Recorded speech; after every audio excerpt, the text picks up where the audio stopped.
आज हम जिस एक्टर के बारे में बात करने वाले हैं वो इतने काबिल हैं कि अपनी काबिलियत के दम पर बिना किसी सहारे के उन्होंने हिंदी टेलीविज़न जगत पर राज किया था। चाहे प्यार की ये एक कहानी में अभय रायचंद नाम के एक वैम्पायर का रोल हो या फिर मधुबाला एक इश्क एक जुनून में ऋषभ कुंद्रा का, इन सभी लीड रोल्स को इतनी शिद्दत से निभाने वाले एक्टर विवियान डिसेना, आज हम उन्हीं की लाइफ जर्नी के बारे में बात करने वाले हैं। तो चलिए शुरुआत करते हैं। विवियान डिसेना का जन्म 28 जून 1988 को मध्य प्रदेश के उज्जैन में हुआ था। उनकी माताजी धर्म से हिंदू हैं और उनके पिताजी धर्म से क्रिश्चियन हैं। एक इंटरव्यू में डिसेना बताते हैं कि उनकी माँ एक एथलीट थी और उनके पिता एक फुटबॉलर थे और अपने पिताजी को फुटबॉल खेलते हुए देखकर उनके अंदर भी फुटबॉल का पैशन जाग गया था सिर्फ 10 साल की उम्र से, और उसी उम्र से आज तक भी वो फुटबॉल को फॉलो करते हैं। अपने एक इंटरव्यू में डिसेना ने यह भी बताया था कि वो मशहूर फुटबॉल प्लेयर लियोनेल मेसी के फैन हैं।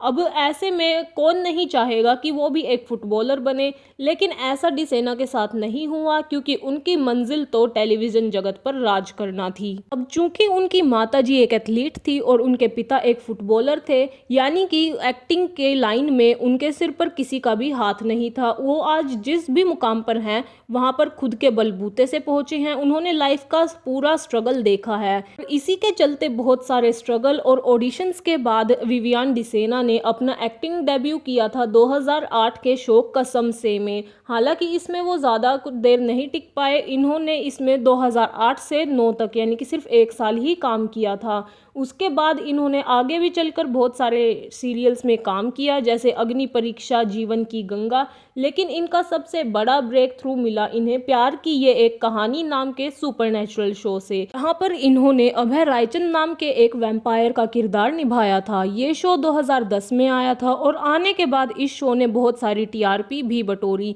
दो इन्होंने इस शो में सिर्फ 1 साल ही काम किया, लेकिन इस शो से इन्हें बहुत सारा नेम और फेम मिला था। लेकिन फिर भी वो नेम और फेम इनकी एक्टिंग के लिए काफ़ी नहीं था क्योंकि इनकी एक्टिंग एक बहुत बड़े लेवल की थी, और इसका पता चलता है इनके अगले सीरियल से जो कि 2012 में इन्होंने किया था, मधुबाला एक इश्क एक जुनून। इस शो में विवियान डिसेना ने ऋषभ कुंद्रा के नाम से लीड रोल प्ले किया था और ये शो अपने टाइम के सबसे सुपरहिट शोज में से एक है, और यही वो शो था जिसने विवियान डिसेना की एक्टिंग के साथ जस्टिस किया क्योंकि इस शो के बाद डिसेना की फेम और पॉपुलैरिटी इस कदर बढ़ गई थी कि उन्हें टेलीविजन जगत का सबसे पॉपुलर और सबसे बड़ा एक्टर माना जाने लगा था। 2014 के बाद इस शो को छोड़ने के बाद विवियान झलक दिखला जा सीजन 8 और खतरों के खिलाड़ी सीजन 7 में बतौर कंटेस्टेंट भी नजर आए थे, लेकिन उसके बाद 2016 में इनका एक शो आया, शक्ति अस्तित्व के एहसास की। इस शो में उन्होंने हरमन सिंह के नाम से लीड रोल प्ले किया था और इसमें भी उन्होंने पिछले 2 शोज की तरह काफ़ी ज़्यादा टीआरपी और काफ़ी ज़्यादा पॉपुलैरिटी बटोरी थी। माना जाता है कि ये तीनों शो जो कि प्यार की ये एक कहानी, मधुबाला और शक्ति, ये तीनों शो उनके करियर के सबसे बेस्ट शोज रहे हैं। हालांकि 2019 के बाद उन्होंने ये शो छोड़ दिया। उसके बाद वो 2021 में सिर्फ तुम में रणबीर रॉय और 2023 में आए सीरियल उडारियां में डॉक्टर सरताज सिंह रंधावा की भूमिका निभाते हुए नजर आए। और इसी बीच उन्होंने कॉमेडी नाइट्स विद कपिल, झलक दिखला जा और बिग बॉस सीजन 12, सीजन 15 जैसे शोज में वो गेस्ट अपीयरेंस के तौर पर भी गए हैं।